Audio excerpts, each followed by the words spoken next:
Hello everyone, আশা করি সবাই ভালো আছো। আজ শনিবার সকালবেলা আমি বেরিয়ে পড়েছি অফিসে। আজকে আর জ্যাসলিনকে নিয়ে যাচ্ছি না। প্রচণ্ড বৃষ্টি হচ্ছে গতকাল থেকেই, রাত্রিবেলা থেকেই রাস্তাঘাটে সব জল জমে রয়েছে। অফিস যাচ্ছি, দূর থেকে দেখতে পাচ্ছি রিক্সা স্ট্যান্ডে একটাও রিক্সা নেই। এখন প্রায় সকাল 9টা বাজতে যাচ্ছে, দেখো রাস্তা কেমন ফাঁকা।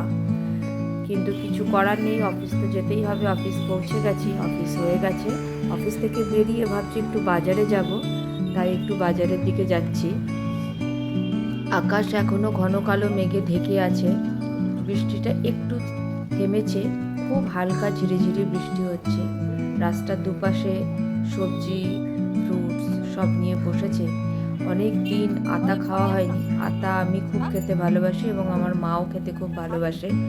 তাই আতা 80 টাকা কেজি পেলাম, তো 2 কেজি নিয়ে নিয়েছি। কিছুটা মাকে পাঠিয়ে দেবো আর কিছুটা আমি রাখবো। বাড়িতে চলে এসেছি, দেখো আকাশ এখনো কেমন মেঘ করে রয়েছে।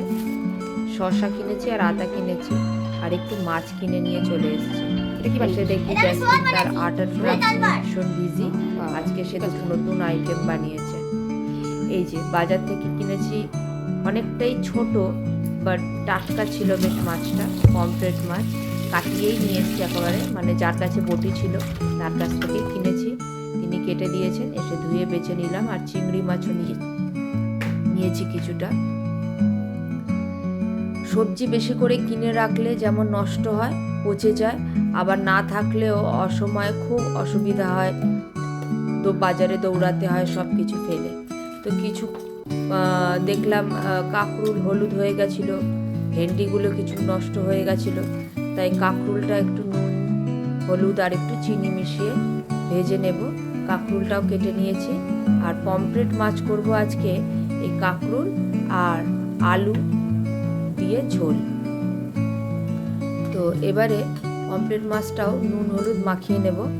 মাখিয়ে নিয়ে খুবই হালকা করে, খুব গরম তেলটা যখন খুব গরম হয়ে যাবে তখন এটা ভেজে নেব, ভেজে ঝোল করে নেব। পুরো মাছটাই করে নেব, 500 খানিক মাছ আছে। তাহলে আজকে দুপুরে, আজকে রাতে, আবার কালকে দুপুরের দিকেও হয়ে যাবে। 2জন মানুষ খাবো, 500 মাছের অন্তত 2 দিন তো হয়ে যাবে। মাছটা ভেজে নিচ্ছি, আর একদিকে বসিয়ে দিয়েছি কাঁকরুল ভাজা, আর হয়ে গেছে, ভেন্ডি ভাজা হয়ে গেছে। এই যে মাছগুলো দেখেছো কতটা হালকা করে ভেজে নিয়েছি। এবারে মাছ ভাজার যে তেলটা ছিল তার মধ্যে একটু হাতে ডলে কালো জিরে দিয়ে দিয়েছি, আর সেই ফ্রোজেন লঙ্কাগুলো, আর এই কটা হলে শেষ। এই কটা দিয়ে দিলাম মাছের জন্য, ঝোলের কাঁচা লঙ্কা দিয়ে দিলাম। সবজিগুলো কেটে রেখেছিলাম দিয়ে, নুন হলুদ লঙ্কার গুঁড়ো দিয়ে ভালো করে সবজিটা ভেজে নেব। ভেজে নেওয়ার পরে দেখো সবজিটা প্রায় ভেজে নেওয়া হয়ে গেছে। এবারে ধনেপাতা কুচি করে রেখেছি, মাছ ভাজাও রেডি আছে। গরম জল দিয়ে দিলাম। গরম জলটা ফুটে উঠলে দিয়ে দেব মাছ ভাজাগুলো, আর ঢাকা দিয়ে দেব সেদ্ধ হওয়ার জন্য। সেদ্ধ হয়ে গেলে ধনেপাতা ছিটিয়ে সেগুলো রেডি হয়ে যাবে আমাদের পমফ্রেট মাছ কাঁকরুল আলু দিয়ে ঝোল। দারুণ খেতে হয়েছিল। তোমরা একবার বাড়িতে দেখতে পারো। 250 খানিক চিংড়ি মাছ এনেছিলাম। এই তরকারিটা চাপিয়ে দিয়ে পরিষ্কার করে ধুয়ে কেটে বেছে নিয়েছি।